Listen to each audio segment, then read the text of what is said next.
border war. Fans called it Moonshine Throwdown. I think that's the best rivalry name, an unofficial name, but the best rivalry name I've come across. Yeah, unofficial that should become official soon enough. Embrace it.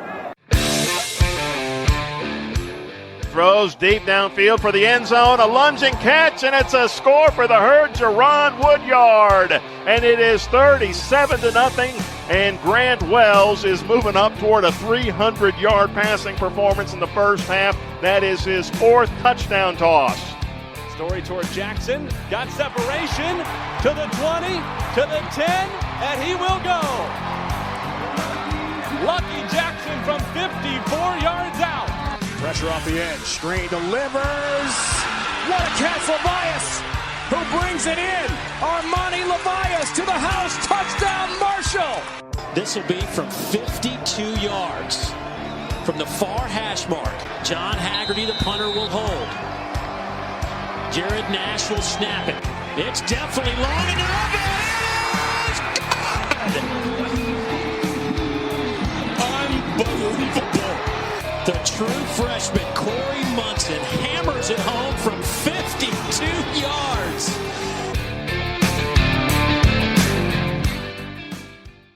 Welcome back to the Moonshine Throwdown podcast. We've got a homecoming preview as FAU is coming to town to face the Herd in Huntington. And this is kind of one that's up in the air, really. I mean, FAU's had trouble getting games this year. They've only played one game on the schedule. They're having a lot of COVID-related issues, a lot of players in quarantine. We really don't know if this game's going to be played, so we tried to push this preview later in the week to see if anything was going to come out. Nothing has come out, so we're going to operate under the impression that this game is going down. 18 players for FAU were in quarantine last week. Their game against Southern Miss was canceled. I read an article last night with first-year head coach Willie Taggart. WKU fans will recognize that name pretty readily. He says they expect to get quite a few guys back for this game. They're thinking this game's going to get played, and they should have some of their playmakers return. But nonetheless, this one favors the Herd big time. Power Index loves Marshall, 73.6% chance to win. The Herd is a 17.5-point underdog. I can't remember a bigger spread.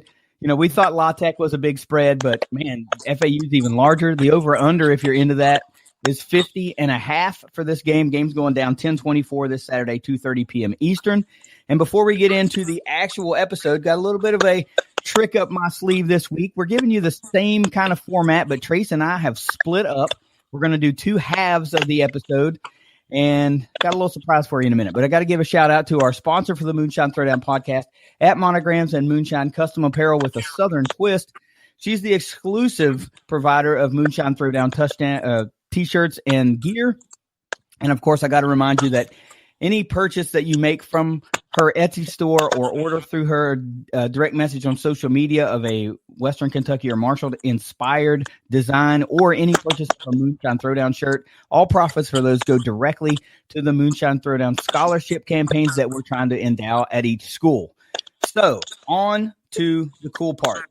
I've got with me, it's going to help me get through this preview of FAU, none other than, I don't know, some people are going to call him the villain, and a lot of people are going to call him the hero from the 2019 Moonshine Throwdown. Yeah, that's right. Long snapper Matthew Beardall is joining me to get through this FAU preview.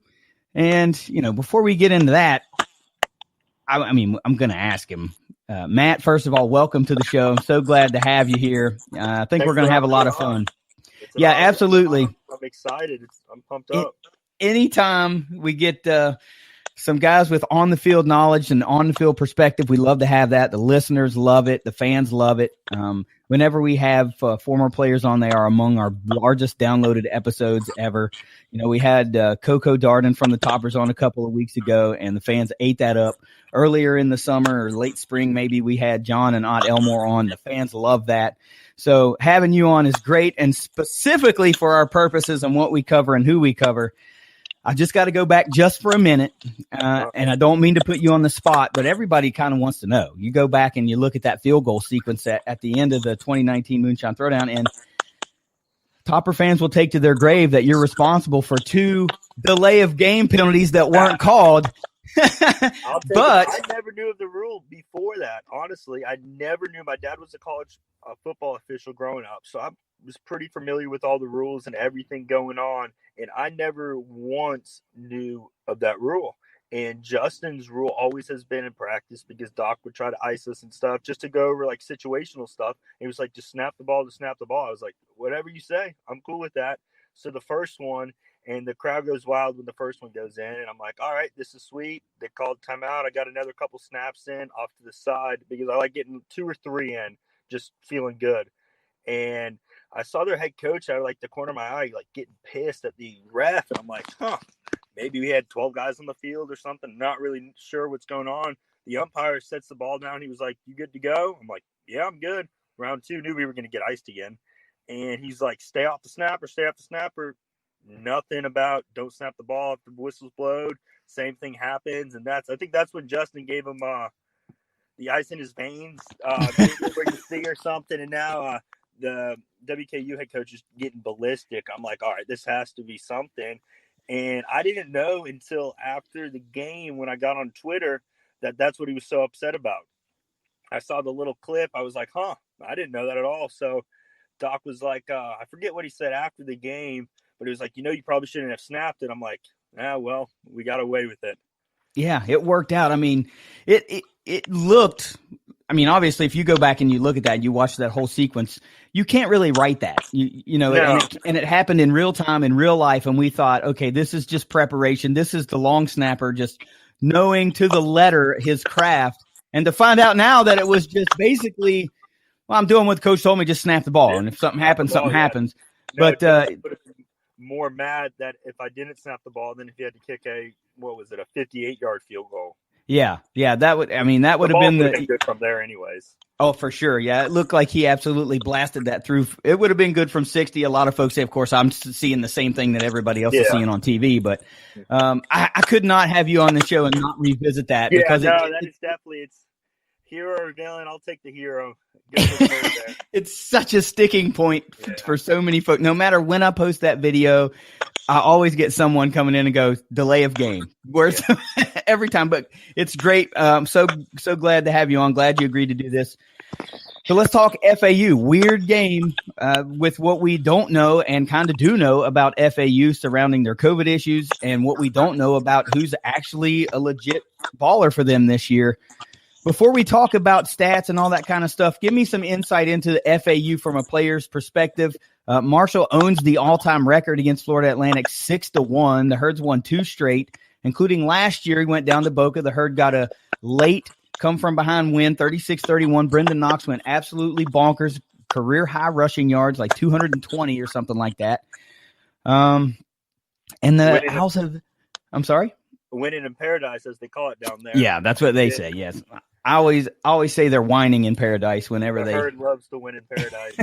Yeah, but the Owls have never won in Huntington. They're currently 0-3, and like I said before, they played one game in 2020. It's a 21-17 win over Charlotte back on October 3rd. So, what about FAU? I know historically they're pretty tough, right? It's a 3-team race: Western, Florida Atlantic, and Marshall in the East. So do you think we'll see that this year? It's hard to tell a team off one win. I know Charlotte's a good team. They have a good quarterback, good defense, good running back. They're a feisty bunch. Watched them against App State early in the year, so App State's good. So that's a big win for FAU there. But my freshman year at Marshall, when we went 3-9, FAU was one of the wins, and they never were a rivalry team or anything. That was before Lane got there. And it was like they were just another team on the schedule. They were like FIU. They were like Middle Tennessee. Nothing, no bad blood. They were just another team. Western was kind of the only one that was a rivalry. And then Lane Kiffin got there, and it kind of brought in some added juice to it. And they beat us. We threw like 4 interceptions going down there my sophomore years, and they ended up beating us. And that's when they were ranked and stuff. And that kind of maybe added a little sour to our throat. That was the first time they ever beat us. And it's kind of turned into a little bit of rivalry, maybe from their side, not so much our side, maybe because 30 guys on the team are from that area. Who knows? But no, they're a good team. They're fast. They're physical. They always are well coached. Lane Kiffin did a great job down there. I've been very impressed. They recruited me back in high school, and they were never good. I was going to go there. Then Marshall called late in the recruiting process, and I was like, I'm going to go to a team that wins. Type of thing. Yeah. But no, they're a team. Yeah, they always field a quality team, and I think where any of the added competitiveness comes is, like you said, Marshall has so many players on the roster from that area. So a lot of guys go back to high school days and playing against one another, playing with one another. But yeah, I view Florida Atlantic, and I'm not being biased because I do the Moonshine Throwdown podcast and I run the account. I'm not being biased because I view Florida Atlantic as a conference division rival. That's what you'll say, 100%. like, oh, division rival FAU. It's basically 100%. just somebody you play every year because they're in your division. Marshall has the rivalry with Western, Ohio University, Miami of Ohio. Those are Marshall rivalries, as you would call it. And then even Southern Miss is kind of a rivalry because Marshall and Southern Miss have played so many times over the years in Conference USA.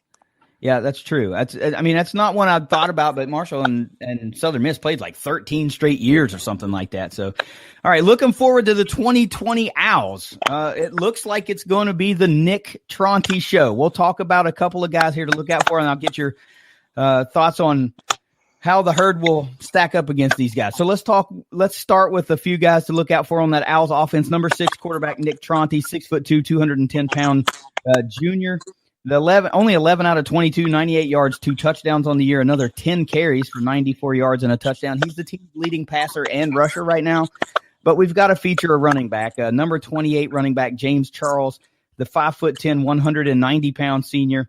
7 carries, 45 yards, good for 6.4 yards per carry. That's your leader in the clubhouse from a running back perspective. And then a couple of wide receivers we'll talk about. Wide receiver number 8, TJ Chase, 6'1", 185-pound senior, only 3 catches, 31 yards. He does have a touchdown, 10.3 yards per reception. And number 47, tight end, Logan Peterson, 6'3", 240-pound junior. Nice big body, big target there for Tronte. Just 1 catch on the year, 25-yarder, but it did go for a touchdown. All in all, this Owls offense in their one game against Charlotte racked up 315 yards of offense. 217 of those were on the ground, just 98 through the air. So, Matt, I got to ask you, what do you think the Herd's game plan will be versus what we've given what we've seen Marshall do this year and be really good at this year versus what we know they're not quite as effective? It's unsure right now if I haven't seen anything if Najee Johnson will return. He didn't make the trip to Louisiana Tech, but we did see Brandon Drayton step up in a big way and fill that absence quite a bit. So what do you think we'll see from the Herd defense? More of the same, or are they going to kick it up? They're definitely going to kick it up a notch. You have a couple guys from Florida on that defense. Who knows if Najee comes back or not? I'm not sure whatsoever. Drayton has played a lot of football for Marshall, though, so it's not like he's a new guy stepping into the plate. He had his little thing last year where he wasn't able to play, but he's a really good football player. And then you have the other safety, Pitts. He's a really good football player, too. So safeties are good. The cornerbacks are good. They both played a lot of football for us. And Marshall's going to just have to beat them with speed. FAU's going to try to outrun them, outfast them. They're going to try to go really, really fast. That's what they like to do. And Marshall's a fast team. They're going to be able to out-physical them, I think. They're a physical defensive line. If you watch in that La Tech game, that quarterback had no time to really do anything that he wanted to do at all. Yeah, we're concerned coming into the season that the Marshall front seven may take a step back with the departure of a few guys that were just real playmakers on that defense. And boy, if they haven't cranked it up a notch, and some guys have really stepped up their development from the year before. I mean, we know what we had in Darius Hodge. We thought we knew what we had in Cumberlander, and that's proving to be true. But guys like Jamari Edwards have stepped up. He played a tremendous game against Louisiana Tech. And, of course, Devontae Beckett is what Devontae Beckett is. He's the finest linebacker, I believe, in Conference USA. 100%. And probably a guy that will get a real opportunity to play on Sundays. So, look, I don't know that trying to outspeed Marshall on defense is the answer because they are just so fast from a team speed perspective. And we saw – you mentioned a few years back when Kiffin was the coach. Look, let's not take this lightheartedly. FAU had some real star power. They had Devin Singletary and a couple of guys that were NFL-type backs. They came to Huntington a few years back and completely got shut down by that Herd defense then. So I don't see any reason why we won't see more of that this year. That's kind of how I feel this game's going to go. It's the defense will just suffocate them almost. I don't know what kind of superstars FAU had years in the past. You said Devin Singletary, the tight end they had last year, who was a big-time threat. He was a really, really good football player. And I'm pretty sure the quarterback's new this year, too. It's not the same guy that they had last year who could run really, really well, too. So who knows what FAU's bringing. I think Marshall's having to watch film from Willie Taggart, from his Florida State days, from his Oregon days, just kind of watch game plan. And because you don't have 6 games of film to watch on them this year. They're a newer team playing just because of the whole COVID thing. So I think Marshall's focusing on themselves and just going to go out there and play football. Yeah, that's a good point you make. Nick Tronti only one started this year. It's his team now. It was Chris Robeson's teams last year, and he transferred out, to send a shockwave through the conference in the preseason, and then enter Nick Tronti. So he's got one game as a starter, at least in 2020, under his belt. So he's going to be looking at his first trip to Huntington as well. Let's talk FAU defense. We're going to feature a few guys. They do a really good job, I guess, through one game. It's just such a limited sample to form an opinion from, but their leading tacklers, all 3 of them, come from the linebacking spot, and then their 4th leading tackler is a safety, which is no surprise to guys that follow Marshall because it's kind of the same recipe that the Herd has. Mm-hmm. But let's feature a few of those guys. Number 25 linebacker, Chase Lassiter, a 6'2", 225-pound junior, leads the team with 11 tackles, 4 of those solo, but right behind him, number 13 linebacker, Leighton McCarthy, 6'3", 220-pound senior. This is the guy I think you're going to, even through one game, this is probably the guy you've got to know where he's at. 10 tackles, 5 of those solo, 3 sacks in that one game, and a forced fumble. There's no way that's a fluke. Okay, this has got to be the guy you've got to put the circle around and know where he's at. Number 19 linebacker, Khalif Bryce, the 6'2", 210-pound senior, 10 tackles, 4 of those solo, and the fumble recovery. And the last guy we're going to feature, safety, number 24, Zion Gilbert, 6'1", 170-pound senior. Pretty senior heavy here on this Owls defense. 8 tackles, 4 solo, and a pass defended. Look, through that one game against Charlotte, we know Charlotte is an improved team. This defense allowed 396 total yards, 314 of those came through the air, and 82 on the ground. Marshall, on the other hand, is racking up 437 yards per game, 224 through the air, and 213 on the ground, almost 3 times as many rush yards Marshall's getting than FAU is allowing. So plain and simple, what do you think the game plan is going to be for Marshall against this Owls defense?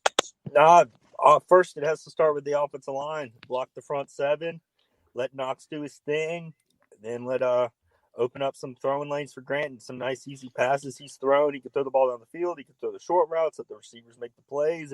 It's a scary good offense. Like, you knew going into the year, if you look back in February, March, and looking at the team, like, all right, they're going to be good offensive line. You return Knox, you have Sheldon. The passing game last year wasn't where it needed to be. You needed it to be better. And then you have no spring ball. And then you lose your starting quarterback. And it's like, holy smokes, this was kind of supposed to be the year for Marshall. And next thing you know, Grant steps up. I don't think anyone in the locker room was surprised how he played that first week. I think everyone in the building knew or seen him practice before, knew what he was going to do, but it definitely surprised everyone from the outside perspective. And it was Eastern Kentucky, but he's also shown he could throw the ball against Conference USA teams too. I don't think the App State game was a game he was super happy with, but he did enough to win a game against a top 25 team. Yeah, that's something we keep pointing to, is that we've seen Grant Wells not necessarily play stellar, flawless football, and the Herd still win games. I mean, when's the last time in recent history you could think, okay, we're playing a top 25 team and we have less than stellar quarterback play, and you still come out with a victory? It doesn't really happen that way. I was there. Nope. Right. It doesn't happen that way. So the fact that the offensive line, which we just love to say, they simply move bodies. That's what they do. Move bodies, and they move bodies. So much fun doing it too. You look up at the camera when they'll zoom in after some plays, after a 6-yard rush, after a 5-yard. They're all just smiling whenever they get up. They're not mad. They're having fun doing it, and they're doing a really, really good job at it.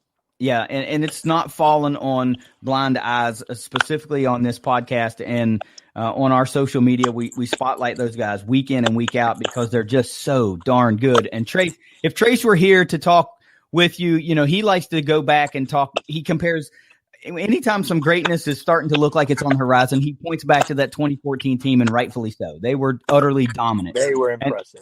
And he said last week that this might be the best offensive line that Marshall's ever had, including the 2014 team. And that's saying something.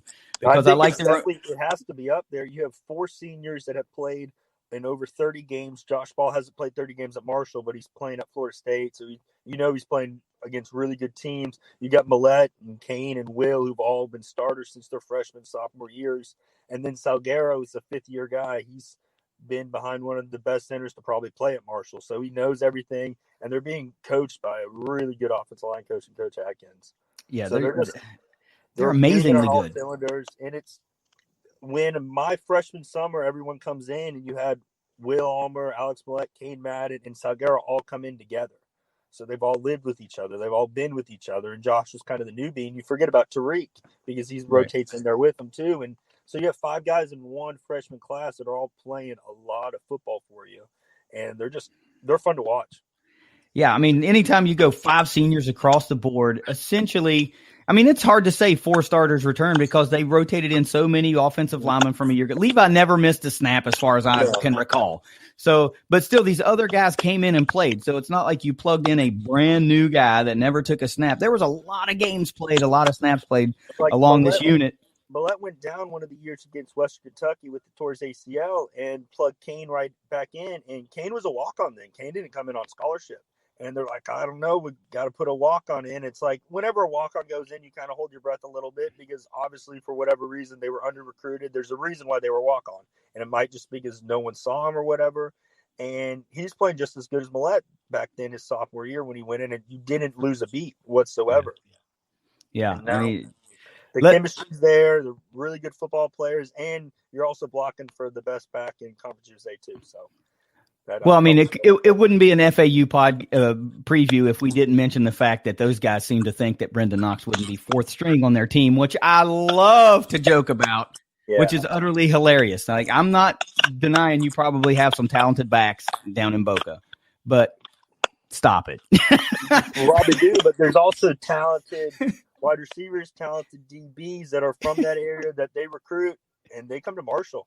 Yeah, for whatever that's reason. right. And Doc can go down there, recruit in their backyard, and they're like, we'll go to Marshall over FAU.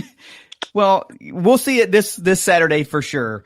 But I like what you said. Of course, I don't think if you're Marshall, you do anything different than you've already been done because nobody's been able to stop it. I mean, it's coming, and you can't stop it. Brendan Knox is going to get a ton of carries. Sheldon Evans is going to get a bunch of carries. The one thing we've got to mention that's a little bit of a hiccup now for this Marshall offense is yesterday, Brock Thompson himself tweeted that he was going to be out 4 to 6 weeks with I think he said broken shin bone, so I'm pretty sure that's the fibula, or cracked or something like that. I don't know, but he says 4 to 6 weeks. So there's a little bit of a deep threat in the Herd wide receiver core that's going to be out for this game. But we saw Corey Gamage step up in a big way against Louisiana Tech. And we see Artie Henry step up in a big way against Louisiana Tech. And let's not forget Xavier Gaines is still on the roster. I mean, there's still plenty of options there. Talik Keaton is still there. So we'll see how that goes with Brock Thompson being out. But to me, it's just going to be more of the same. I think it's the next man up mentality. Corey Gamage has not played a lot of football for Marshall, but he's been there for a couple of years. He's a big body. He's from Boca. He's a really, really good wide receiver, just hasn't got his chance to prove himself yet on the field. So he's going to be very good. And then you said like Talik and the other guys. And Xavier hasn't gotten the ball probably as much as he should have either. Everyone's keen on him. They were like, all right, we'll take Xavier away. Then Marshall's like, all right, we'll run the ball. Yeah. I mean, like, we'll go run the ball or throw to our wide receivers. Yeah, Marshall's in a very good scenario right now. They just got too many weapons. You can't. Do you want to stop the run or do you want to stop the pass? And yeah, you're not going to be able to do both. That's what we saw Louisiana Tech try to do. They had success early against Louisiana Tech. Then later in the game, Wells hit a few passes. They had to back off a little bit, and then the running lanes opened back up for Knox. So offensive line took over in that fourth quarter, and Louisiana Tech was just done. So here's the key. Here's the meat and potatoes of the episode. This is our points to victory. I told you leading in that, we like to have 4 bullet point type things, specific type things that you can point to and say, this is what I think Marshall needs to do to definitely get a win in this game. So what do you got? What are your 4 points to victory for the Herd this week? First things first, they're going to have to play great defense. Coach Lambert's going to come in with a good scheme, good game plan. Linebackers are going to fly around the field. DBs will make plays, and the defensive line are going to do what they do and get some sacks. Obviously, you got to turn the ball over a little bit there and get some turnovers. The one early in the game last week kind of set the tone for them, and they were lights out since then. So obviously, play great defense first. Then next is definitely going to be put the ball in Knox's hand. Let him run until they stop you, and if they try to stop, then just throw the ball. Then number 3 is Doc loves to play the field position game, so I would have to say definitely the punt team. You haven't seen much of the punt team. Robert Lefebvre hasn't got to play a lot because the offense has been so good, but in close games, field position matters. So in number 4, limit the turnovers. That's a plain and simple. That's football, and if you don't turn the ball over, you're going to win football games. Yeah, sooner or later, we feel like some of these turnovers, Marshall hasn't had many, but you're going to be in a scenario, you're going to be in a situation where a turnover will put real adversity on you, and then we'll have to see really what this team's made out of. It's been pretty easy sledding for the Herd this year, and we know inevitably, we've seen it year in and year out. Marshall runs into that one game that they're favored, they should win, and they just, for whatever reason, can't get it together. Whatever reason it is, it just doesn't come together. And, of course, we continually point to the Charlotte game last year. A lot of folks do that. But right now, it's been pretty easy sledding. We haven't seen much adversity. Marshall still has not trailed in a game. So it's kind of hard to face adversity when you've not played from behind yet. So we'll see if that trend continues this week. But look, for me, it's pretty easy. I agree with everything you said. No turnovers and running the ball, great defense. That's all basic freaking just you do that, you will win most of the time. For me, number 1 specifically, it's more of the same and dominate the line of scrimmage, both sides of the ball. Offensive line, continue to move bodies. Defensive line, continue to close run gaps, continue to get a good pass rush. Seeing as how Nick Tronti is playing in his second game, they've got no continuity in the offense whatsoever. There is no reason for me to believe that he is 100% comfortable all the time, especially facing the speed on the edges and up the middle that Marshall's going to bring. So you dominate the line of scrimmage and keep Nick Tronti guessing and moving. Number 2, I think a big key to this game is right in line with what you said. It's Knox and Evans and the body blow offense. Like lots of runs early, wearing down that defensive front for FAU to the point that they're just tired and gassed and start to get gashed later in the game, or hell, maybe earlier in the game. We don't really know what FAU is bringing, and we absolutely know that if you give Brendan Knox a sliver of daylight, he can take to the house. We saw that a few weeks ago with Western Kentucky. Number 3, it's in line with what I said. Number 1, dominate the line of scrimmage. But number 3, since Tronti is the leading passer and rusher right now for FAU, that could be the type of offense they are. So let's, number 3, set the edge and keep Tronti honest. Let's keep him in his pocket. Let's keep him in that little tackle box area and hope that Cumberlander and Jamari Edwards and Hodge and Beckett, and hell, if they decide to bring Stephen Gilmore again on a safety blitz, that all those guys can get to him and keep him moving and get him off his spot and throwing on the run. Number 4, this is a different touch for me because I don't really feel like this is something Marshall has to do, but I feel like it's something that they will do. And that's what I'm calling set up the death nail, right? We saw it against Louisiana Tech where they were a pretty basic type offense early on, and then late in the game it was boom, long touchdown to Artie Henry, boom, big touchdown over the top to Corey Gamage. So I'm saying that again. Set it up with the run, and when those safeties start to creep up, you hit them with the death knell touchdown to put the game out of reach. I think that's the Herd's recipe for victory. It's been the recipe all year. Why would you change it right now? Matt, let's talk about a 200 proof player. I told you that's who we call our guy. Who's the guy this week? Who's going to be the man who has to have the big stat line or has to make the big plays on defense for Marshall? Who's your guy this week for the Herd? I would say it's going to have to be Grant. I think FAU is going to try to load the box up, 8 guys in the box, say, you're going to have to beat us in the air. And I think he's going to let the ball fly a little bit. I'm hoping it's going to be a good day in Huntington. Hopefully the sun's out. And he's going to beat him with his arm. That's where I feel. If this is the game that Grant Wells comes out and throws the 350, 400-yard pass day and has another 3-4 touchdowns in the air, there is no way that doesn't send shockwaves through the conference. Because for whatever reason, FAU seems to have some kind of mystique because they've been good for a couple of years. And now we're seeing them come down to earth a little bit maybe. But if you go do that against the Owls, people are really in conference circles are going to go, okay, this Wells kid is legit. So that's a good pick. It could happen. For a couple more years after this. And I definitely think, yes, Grant's proven himself so far this year, but also his big breakout game was against a 1AA school who didn't have much of a pulse whatsoever. When he can show that he can do this against a Conference USA school, it's going to be, all right, he's the guy. He's the best quarterback in the league. They got the best running back in the league. They got the best offensive line in the league. They're a tough team.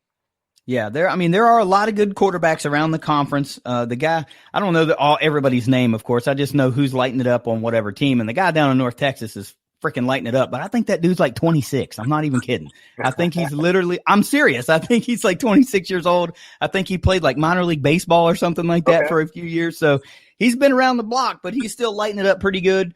But Grant Wells, you're right, man. You're looking at a kid with the fact that he's playing so well this early. The NCAA's giving everybody a year of eligibility back. He could be like a 6th-year starter, and could get that whole offensive line back. I don't know what their plans for the future are, next level or what, but you could get, if not all of them, 4 of them back. Yeah. There might be one guy that's going to go out early, maybe. Who knows? And it's I don't think it's any secret that Josh Ball is getting a ton of pub on the national stage. 100%. So he's a legit NFL prospect. I'm not taking anything away from the other guys on that line, but he's getting a lot of pub. So it would surprise me if he came back another year based on what's on the table and what information he's getting. But he just looks the part. He's got the NFL body. Jiminy Christmas, was he like 6'8", 6'7", something like that? I've never felt so small in my life looking at him. I always thought Ryan D was a big guy, but Josh Ball, he makes me feel pretty small. Yeah, well, you're probably much larger than I am, so I'm going to take your word for that. Look, 200 proof player for me, it's Brendan Knox. He put up 220 yards last year. I'm not saying he's going to do that again, but look, he's the cog that turns the Herd offense machine as effectively as it does. So I'm not steering away from him. He is catching fire. We're talking about 5 rushing touchdowns in the last 2 games. He's really starting to turn it up a notch. So I like him to be my 200 proof player this year. This week, continue that at least season average of, I think he's got 108 or 118 yards averaging per game. No reason for me to think that won't happen again this week. Score prediction time, Matt. What do you got for the Herd as they host the Owls in homecoming in Huntington on an afternoon Saturday an afternoon kick on a Saturday in October? Oh man.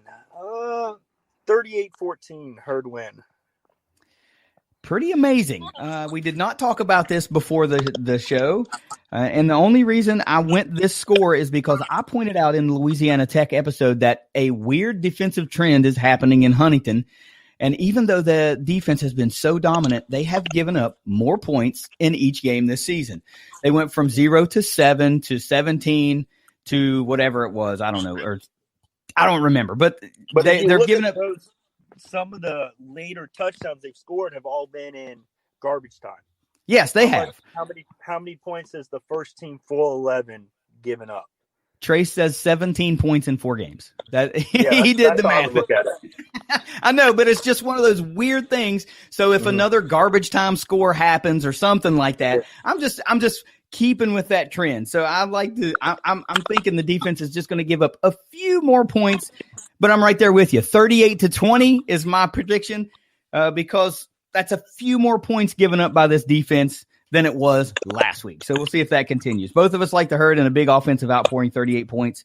Matthew says 14 for the defense. I say 20. Look, we both like the Herd to keep on rolling, keep climbing the polls. Look, we've gone 32 minutes and haven't mentioned the fact that Marshall's ranked in both polls. 22 in the nation, 25 in the coaches poll. You got to like that. As a Herd football alum, I know you love that. anytime you can crack those top 25 rankings, they have to talk about your team. And it is big time. And some of the polls, the guys that will do their polls that don't include any of the Big Ten or the Mountain West or any of the Pac-12, Marshall's like 12 or something in the country. Yeah. Of teams that have played a game, and that's sweet. It's really cool to see, and just proud of the boys up there. They're going to work every day and kicking ass and taking names. Yes. Oh, shout out to Brett McMurphy. He's the main guy that does that. He's got his AP ballot, and he's a correspondent for Stadium. He's one of the main ones that doesn't vote anybody that hasn't played, and he's got to herd it like you said, 12. So shout out Brett McMurphy for keeping it real. You are what voting is all about, my friend. All right, Matt, let's get out of here. It's final thoughts time. You can say whatever the heck you want. This is your time to talk about the team, not talk about the team, anything you want. But give the fans and some listeners some final thoughts, and then we will get out of here. I just want to say thank you for having me, and thanks for all you do for Marshall and the rivalry with Western Kentucky. You definitely bring some added juice to it that's already there, and it's just, as a player, it's really cool to see. We appreciate it. Well, thanks, man. I'm glad you decided to come on, and I will, as always, extend the invite to you. Anytime you feel like coming back on the show, you do not have to wait for an invite. All you have to do is hit my DMs and say, hey, man, that was a lot of fun. I'd like to come back on, do another episode, and we'll get you right back on. There's nothing to that. You're welcome anytime. Now that you know we're real laid back and we don't answer to any bosses, this is our show. We do whatever the heck we want. You can see that we just have a lot of fun here. So appreciate that. The Moonshine Throwdown is not a labor of love. It's just a lot of fun. And I'm glad that fans embrace that. And now we are starting to be embraced in more of an official capacity. Marshall is starting to warm up to what we're doing a little bit. Western's warming up to what we're doing a little bit. And they see that we're not just a couple of knuckleheads on social media acting a fool. We're trying to actually do some good things. So thank you for those kind words. I really appreciate you coming on. Last thing I'm going to say is, again, I got to drive this point home before we have a break and we bring Trace in. Trace has got a special guest that I'm going to let him lead into when he comes in. Again, the Moonshine Throwdown scholarship campaigns are going on. This is a really lofty goal, and it's really tough for us to meet those goals. Actually, we're not going to be able to meet them without your support. So please go find those GoFundMe links, send those donations, however much they are. I don't care if it's $5 or $10, whatever it is. Every dollar helps get us closer. And again, we're trying to endow athletic scholarships at Marshall and Western Kentucky to support the athletes that we love so much watching on the field. COVID hit them hard, and we're trying to alleviate some of that pressure. So where else are you going to be able to donate $10 and have something live on basically forever? But thanks for listening. On the other side of this break, Trace will come back in with his view of the FAU game, and he's got a special guest with him. Hang with us. It's the Moonshine Throwdown podcast. Knox has the first down, carrying the defense. Touchdown, Marshall. Forget the field goal. Times have we seen a short yardage situation, a bunch of bodies up around the line of scrimmage, and then Knox bursts through the hole to that second level. And man, is he tough to tackle in the open field. What a play for Marshall. And Brendan Knox, our player of the game, showcased why. We might have given it too early. We didn't even need that. Well, Trace, man, I don't know how I'm going to be able to follow up that interview right there, but with a little Marshall against FAU rivalry, might as well give it my best shot, just like FAU has tried to do over the past 2 years, only winning once. What do you got to lose? Am I right? So that being said, thank you so much for having me on, guys. My name is Jack. I'm a content contributor at FAU Owl's Nest. If you're a Marshall fan, you've most likely seen me on Twitter, most likely have yelled at me on Twitter. Yep. Yeah, Trace and I go back and are back and forth on Twitter. It's funny. Most of the time we're actually just texting each other in the background too, or DMing each other jokes while we're doing it. But it's always fun in games, Trace and I. But this week, as I said it earlier on Sunday, it's Marshall Hate Week. So time to dive into it. Trace, what do you, from a Marshall perspective, what do you have looking forward towards this game? Well, I mean, there's no denying Marshall has a lot going in their favor in this game. I mean, the fact that they've been on a roll like they've been on so far, I mean, looking like a legitimate top 25 team, whether there was team's playing or not playing. I mean, they've looked that good so far. Really good start. And FAU has had an extremely dysfunctional start, like one of the more dysfunctional starts that maybe anybody's ever had, just given the fact that they played one game, and it's, as the time of this recording, October the 20th. So, I mean, that's extremely odd, rare. Their COVID, the COVID situation there is well documented at this point. It's a lot of unknowns there, and Marshall can use that into their favor. I mean, there's no denying that. I mean, the depth for FAU is going to be in serious question in this game. And Marshall, for all the positives they have, they also have a lot of depth. So, like, I mean, they have numbers, they have bodies. So, I mean, that's going to be a tough challenge for Taggart and company. So, I mean, I was joking today, actually talking to somebody at work, and I said, I don't know. I think their coaching staff might have to start suiting up in this game a little bit. But who knows? I mean, my gosh.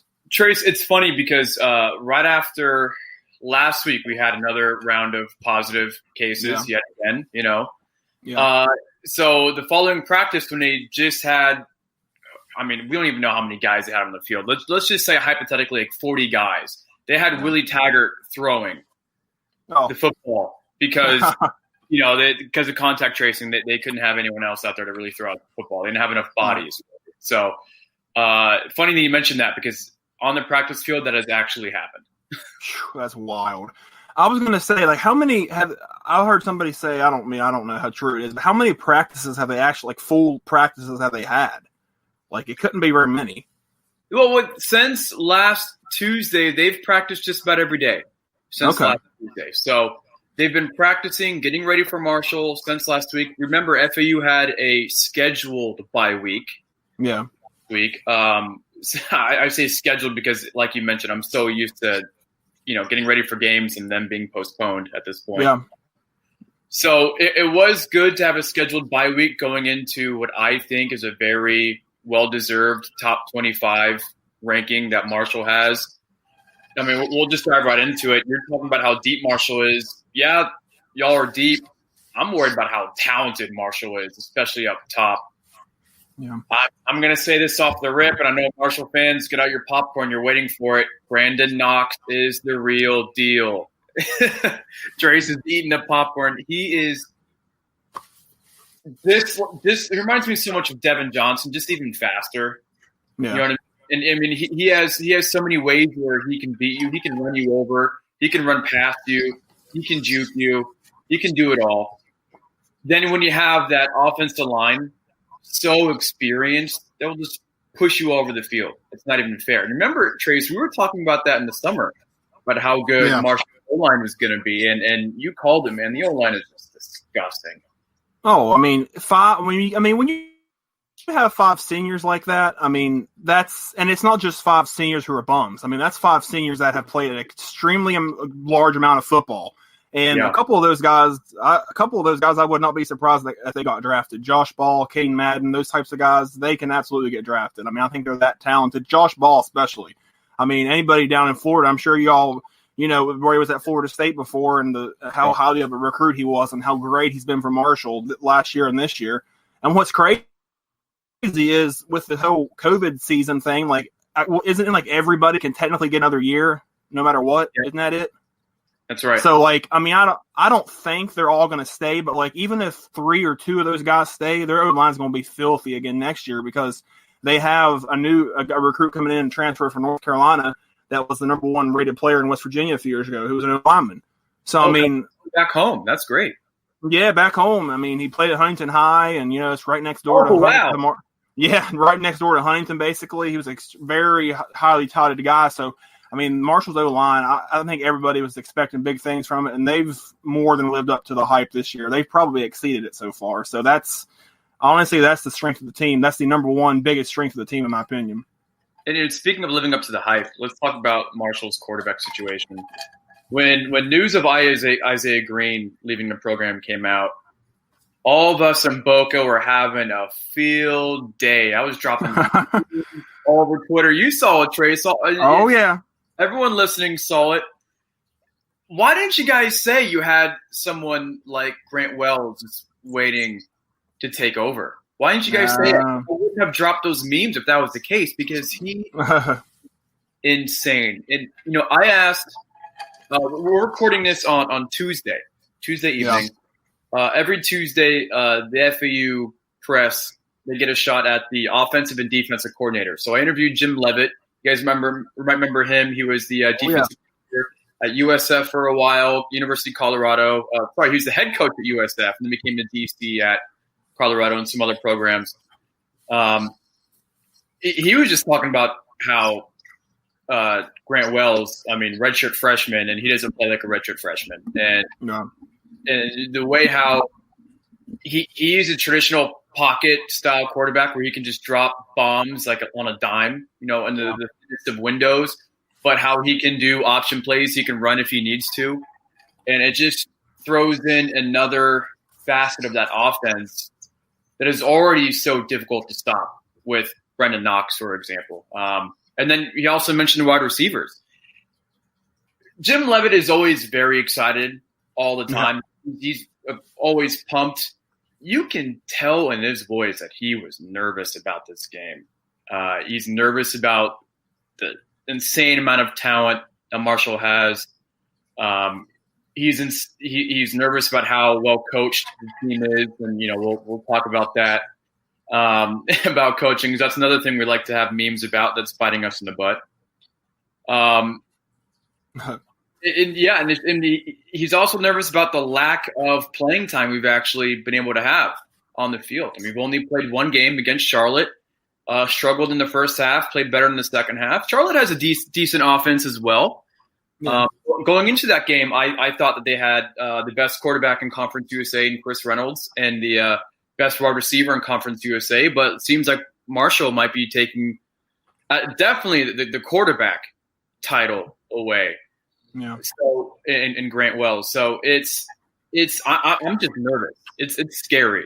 Our defensive line, we're going to talk about that matchup in the trenches with Marshall's offense line, how experienced and how good they are. Our defensive line is by far probably the weakest part of the entire team, and that's just because they were absolutely depleted in the offseason by players leaving, graduating, and so on and so forth. We had two freshmen play significant time against Charlotte, and they actually made some very clutch plays late in the fourth quarter while Charlotte was driving, getting ready to take the lead. So it's good that they're able to get some playing time, but it also worries me when they're going up against some big dudes that the Herd have that are just going to get manhandled down the line. And then Leavitt said it himself, Marshall's going to gain yards. They're going to run it down our throats, and we're just going to have to try and stop them when we can. Yeah, and that's the thing about this last game Marshall had against Louisiana Tech is I thought, and I said it on the wrap-up, I think Louisiana Tech's D-line played absolutely spectacular. I thought they were awesome. I thought they played amazing, honestly, at times, but Brendan Knox still had like 120-some yards. Now it took a while to get it took 32 carries. Yeah, it took 32 carries, but my God, the way that they feed the guy, 32 carries, and he still looked fresh-legged. It's not even like and that's a direct reflection of the O-line. That's a completely reflection of the O-line, of how just dominant they can be. But I thought Louisiana Tech's D-line played really well, honestly. But it's just when you got so much talent on the other side, it's hard to get by sometimes. Yeah, the O-line just can manhandle front seven until they get tired in the third and fourth quarter, and then that's when Knox, a big guy like Knox especially, can just wreak havoc, and that's what we saw. And then it even opens up the play action ball, which is just not fair. Not fair. Seriously, stop it. And that did open it up because Grant Wells ended up having two pretty long touchdown passes in the third and fourth quarter. Louisiana Tech was going to they were going to stack the box. They were going to put 7-8 guys in the box. Well, he went over top of them, and they scored big touchdowns. So, that just opens up everything offensively. I was watching the Rays ALCS game, and I was getting updates. Conference USA, they'll tweet out scores and everything, and it was like every 5 minutes, like a big Marshall play. And I'm looking at this like, God. Yeah. So, yeah, I think Marshall's going to have a big day offensively. FAU's defensive coordinator said so himself. So, that's not looking well. He also said, hopefully we can just score one more point than he can. So, now I think it's a good time to switch it over to the FAU offense. I am equally as scared because that Marshall defense, this is what the co-offensive coordinator said, Drew Maringer. He said that Marshall's defense is one of the best in the nation. Jim Leavitt said he saw some video and he was highly impressed. It's a bend, don't break defense, but they're going to say, we're not going to make a mistake. We're going to wait for you to make a mistake. And when you have an offense like FAU that's still trying to find their identity, we're going to make mistakes, and it's going to hurt. What I'm thinking, it's going to be very similar to the last FAU Marshall game that was up in Huntington. That was, 2018, where defense forced, 3-4 turnovers against a redshirt freshman in Chris Robinson? Mm-hmm. And that was the tail of the tape right there. That was game over. And I'm thinking we're going to see the same thing. The Marshall defense is going to take advantage of an experienced FAU offense. Oh, man, I'll tell you what. I mean, I thought this defense would be good, like pretty good at least. Yeah. But they have absolutely blown me away. I mean, absolutely insane how good they've been so far. I mean, that's what I said on the wrap up too of the Louisiana Tech game is that, and if you just take out garbage points like that they've given up this season, they have given up 17 points in 4 games. I mean, that's how many they've given up in like legitimate points. They have given up 17 in 4 games, and they only gave up 7 points to Appalachian State, who, yeah, they haven't played in a while, but I still think they're App State. I mean, I just think they are. I mean, I don't know if they're going to beat like Louisiana or Coastal Carolina, but like they're still App State. They're still going to be a really good team. Yeah, a team that put up almost 40 a game last year with a quarterback that had a career record of 24-3 heading into the Marshall game, held them to 7 points. I mean, the defense was spectacular in that game, and like they did the same thing to Western. I mean, Western had 14 points, but they were all garbage points. And then Louisiana Tech, Louisiana Tech scored 10 legitimate points, and then they a garbage touchdown with under a minute to go. I mean, defense is really good. I mean, they're fast. Yeah. Every position they're fast. I mean, they just swarm to the ball. The front seven has absolutely just eaten up the run so far this year. They're only giving up like 60-some yards rushing per game, I think. and that's what's funny is that the App State game was very telling of how good the run defense actually is, because in App State's first game of the year, they rushed for over 300 yards on Charlotte. And then the game after Marshall against some FCS bottom dweller, I don't remember who it was, they rushed for over 400 yards. That's over 700 yards rushing in those 2 games. Marshall gave up 96 yards rushing to that team. I mean, that's pretty legit. Like it's pretty legit. And like I'm not a smoke blower, but like that I think that tells the whole story right there. and it really goes into your favor considering how we're a bit banged up at running back right now. In the Charlotte game, James Charles and BJ Emmons both are listed as the 1 and the 2 in the running back depth chart. Got banged up. I mean, granted, you've all heard us say this on Twitter that we're so deep at running back, and Brandon Knox wouldn't even be the 4th running back at FAU. James Charles is good to go. I mean, he's listed as a number 2, but I prefer Malcolm Davidson over him, and Larry McCammon. Both of them are sophomores over James Charles, a senior, redshirt senior. Beg your pardon. BJ Emmons, Alabama transfer. I mean, he asked Southern Miss how good he is when he tore up Southern Miss last year. UAB when he tore him up last year. UTSA, list goes on and on. He is listed as questionable with an ankle sprain. I'm not sure we're going to see him play in Huntington. Just my guess as an insider, if you will. So that's just going to play to Marshall's strength when it comes to really suffocating the run. So that's going to force FAU to throw the ball. Marshall has a pair of really talented corners. FAU, not the best passing team, especially without Chris Robinson gone. Nick Tronte, who was the backup last year, he got in a little bit last year as a wildcat almost, if you will, wildcat formation, is a specialist. He's more of a running guy, all right? As for Western Kentucky, I mean, he did like a 4-minute drill against Western Kentucky in Bowling Green last year, and it was like an 80-yard drive to ice the game, and it was just nuts. Mm-hmm. So we're not going to be able to run the ball, and because of how skillful those corners are and how we're kind of struggling to throw the ball and find our true number 1 receiver, I think it's going to be a tough game in the air. We do have TJ Chase, a grad transfer from Clemson. Aaron Young, grad transfer from Duke. A couple other guys, Really Wright, a slot man, but he didn't play much against Charlotte. And we no longer have Harrison Bryant and John Rain, the pair of those great tight ends that we used to have. So if a coach can also, put a uniform on to throw the ball, it'd be great if someone else can put on a uniform to catch the ball, because I don't see what options we're going to have against this Marshall defense, frankly. Well, yeah, I mean, Marshall's secondary, they've been pretty solid so far this year, but, the only thing, and I said this as well on the wrap-up, I'm going to keep saying that, but, I keep thinking of things, and I said that sometimes they get a little too many egregious pass interference calls on them, and I'm not saying the calls are egregious, I'm saying their technique's egregious. Sometimes they're just in terrible position, just make stupid plays that they don't need to make for pass interferences. So, if FAU can try to get that going, I mean, Marshall's had some problem with that at times this year, getting pretty bad pass interferences that they just shouldn't have had.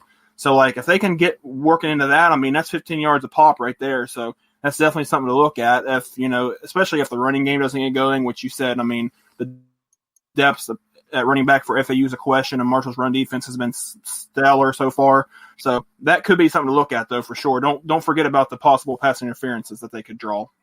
Well, I mean, Trace, going back from last year, I mean, the refs will probably just forget how to do every single call and forget interferences and the whole 9 yards. So I'm not going to be looking for the refs to give us any. I can see your face. I'm not looking for them to give us squat. All right. No, they don't give nothing. Nothing. I know. So I remember last year's game. I was up in the press box.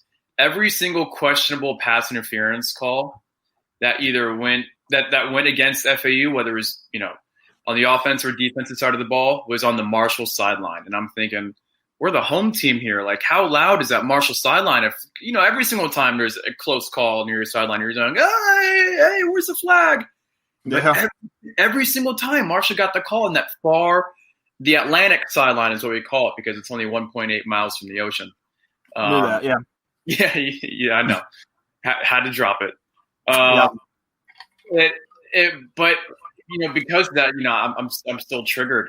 So I'm not expecting anything from the refs come this Saturday. Well, me either. It's conference. It's CUSA refs. What do we really have it to look forward to? Nothing. I mean, listen, say for you Marshall fans and Western as well, say what you want, guys, about Lane Kiffin, but we could all have gotten behind Lane Kiffin when he tweeted that meme of the Conference USA refs after the Marshall game, right? Yep. That's right. And for those who don't know, I mean, it's some could say it's politically incorrect, but there was a picture of a whole bunch of refs with blind canes and seeing eye dogs on the field, and Lane tagged Conference USA and said, Conference USA refs the Marshall game, and he got fined for it, but it was worth it. It was great. Classic. So quick keys to victory. I say for FAU,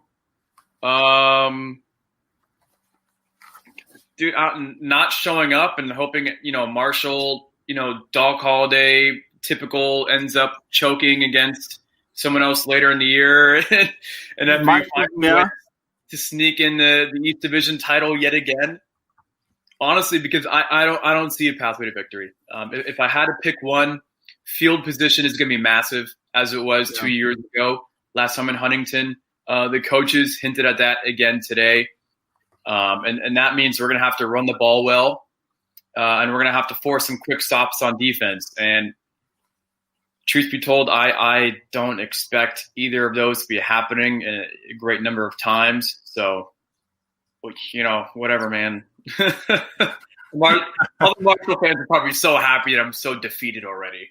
Oh, they're eating that up, I bet. Yeah. What do you think? If let's say Marshall has FAU plays well, plays as good as they did last year and 3 years ago, what would be a major key for victory for Marshall to overcome that?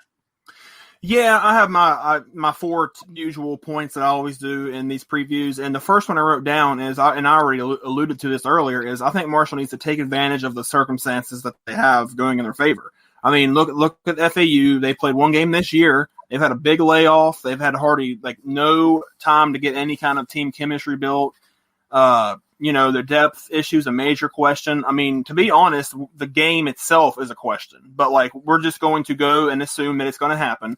But the depth issue is going to be a question mark, a big one for FAU. It's Marshall's at home, of course. They haven't been home since September the 19th, so it's been a while since they've been at the Jones. So should have a pretty good crowd, a good socially distanced 30% capacity crowd there. So I mean, Marshall has a lot of things going in their favor in this game, and they need to take advantage of them, because that's right there is the first step to victory, is just taking advantage of all of that they have going towards them. So that's one point. My next point is offensively, I think they need to mix it up in terms of play calling. They did a pretty solid job of that against Louisiana Tech, because Louisiana Tech was absolutely stacking the box. They were trying to stop the run, which, I mean, obviously you should want to stop the run, because that's Marshall so good at the run. But then, like we said earlier, that led to some more vertical downfield passing from Grant Wells, and he had a really good game. I think it was 86.9 QBR out of 100, so he had a really good game. Had a couple long touchdowns, one to Artie Henry and one to Corey Gamage. Both guys kind of had breaking out games, so I could see more of that, like FAU trying to stack the box, then Grant Wells going over top. I could see that, or vice versa even. I mean, who knows? But I think they just need to mix it up offensively.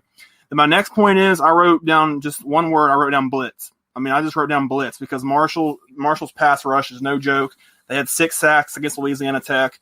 Now, I mean, I will say Louisiana Tech's not got a very good O-line, and they had a couple guys out with, I think it was COVID stuff or core, I don't know. But still, Marshall's D-line just ate them up. I mean, every time they sent pressure, they pretty much got there. They got some really fast guys. Darius Hodge is a really good player on the D end there. Their front seven's good. I mean, so I think that they can blitz and get to FAU, the quarterback. And then, I mean, of course, if you blitz, that's going to stop the run, because you're, coming towards him. So, I mean, if they can keep all of that together, then I think they'll be in good shape defensively. I mean, the more pressure, the more difficult you make it, the better. And my last point is Marshall just needs to keep playing dialed in. I mean, they have been extremely dialed in through the first 4 games. Honestly, to the point where I don't know if I've seen a stretch of football, well, maybe 2014 or 13 or something like that they have played this dialed in for consecutive games. I mean, It's like every single game. They haven't even trailed yet in a game. I mean, it's been tied for a little bit, but they haven't even trailed yet. I mean, they jump out on teams quick, even though they didn't. And the last game against La Tech was the first game in which they didn't score on their opening drive. But then how do they follow that up? Darius Hodge comes off the edge, forces a bad throw, and Marshall intercepts it. And then on the next drive, they punch it in the end zone. So, they've been starting really quick. They're dialed in. They don't come out of halftime and, mess around. They come out strong. They don't let any lackadaisical stuff happen. They need to keep playing like that. I mean, if you keep playing like that, if you're dialed in and you're sharp, everything else will work itself out. Yeah. I definitely think this Marshall team is talented. You're talking about, you haven't seen this since 2013, 2014, Rakeem Cato years. I'm thinking this Marshall team is the best Conference USA team since 2017 FAU? Probably. Just how good they are on every facet of the game, all sides of the ball, every position, and they're deep. So I do want to add, I thought about this late. When it comes to field position, I'm definitely expecting Marshall to just blitzkrieg our offensive line into oblivion.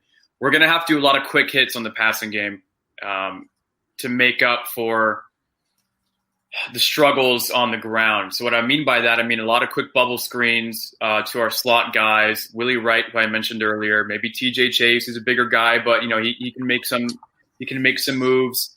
I think that's going to be really the only way to kind of counteract Marshall's speed defensively is by playing it out wide, but it only does so much because they're so fast to the swarm, But what other choice do you have? Because I don't think we're going to be able to throw it downfield with how poor we are at doing that so far this year and the one game we played. So I got to say, Moonshine Throwdown, the 200 proof player of the game to look forward to is the coolest thing ever. So I want to cheers to that, guys. That being said, I'm going to do something interesting. I'm going to go defensive here. Amon-Ra, safety converted to a linebacker as FAU switched to a 3-4 defense under Jim Level. He's going to have a big day against Brendan Knox and making sure that he's contained. He's a big guy. He's athletic. He could play at most programs in the country, but when you think of FAU, I think of great linebackers. Azeez Al-Shaair, who's playing for San Francisco 49ers. Kiki Leroy, you guys know all about. It's definitely been a mainstay in this era of FAU, and hopefully he is coming into form to being the next great FAU linebacker. And he's going to have his work cut out for him, but it's going to be a great opportunity for him to fill those shoes, to prove that he can do it. If he doesn't have a big day, then, what else is there to you? Marshall's going to dominate. Yeah, as far as my 200 proof player, I almost went defensive side of the ball as well. Really? I almost said Tavonte Beckett because, God, he's just so good. I almost said Tavonte Beckett, but, I was like, no, I already said him once this year. I said him for the Appalachian State game, and I think he had, over 15 tackles. So kind of saw that one coming. But I'm going to go offensive side of the ball. I'm going to go with Xavier Gaines, extremely versatile player. Most people in Conference USA know, his versatility pretty much speaks for itself. Yeah. Pretty much played every position on the offense except O-line, pretty much. He's stellar. Honestly, I would like to see more of an effort pushed into getting him the ball, as a matter of fact. He's had a good year so far, but I'd like to see them try to push that effort a little bit more because he's just a game breaker. When he gets the ball, good things happen more times than not. He's hard. He's very hard to guard the tight end because he's so fast. And most tight ends aren't that fast and that athletic. And he, like you said, like I said before, that Appalachian State game, he had that huge, long, 60-some yard touchdown, or not touchdown, but 60-some yard play that got him down to the 11-yard line. And then Grant Wells faked the zone read and ran into the end zone for a touchdown, and that put the game up to a 17-7 lead, and that pretty much solidified. Marshall's going to win that game. So Xavier Gaines is a game breaker. So I'd like to see him have a really big game. Hopefully they can get him the ball. And Trace, I will say this: if he goes downfield deep, we're not as deep at defensive back like we used to be. If he's on the number 2 guy, number 3 guy, he could be having a field day, really. So, yeah, he's good. All right, so I guess we got score predictions now, right? Yes, sir. I'll let you do your score predictions first, bud, because I'm not looking forward to mine. All right, I'll go ahead and lead this one off. So the score I wrote down, and I almost slightly changed it, but I just left it the same. I said Marshall 31, FAU 13. I don't know. Marshall could score a lot more. Honestly, they should have scored a lot more than 35 against La Tech. They had a couple of drives where they got stopped on 4th down and had one turnover inside the plus 30. So they could have easily put up in the 40s or maybe even 50 against La Tech, but they only scored 35. But it was still plenty enough. But I'd like to see Marshall go out and just put up a huge number of points. But I don't know. It's kind of hard to expect that. So I'm just going to keep it on the modest side. 31 points is still winnable. You can win most games scoring 31 points, especially if you got a defense like Marshall's had out there so far this year. So I'd like to see 31 or more. Of course, it'd be great to see 40 or 50, but that's hard to expect. So I'll just say 31-13. Out of those 13 points, I'm not going to put a number on how many of them are garbage points because I don't know. They all might be legit points. Half of them might be garbage points. I don't know. So that's what I'm going to roll with. Just say you want to run up the score, Trace. Just say it. It's okay.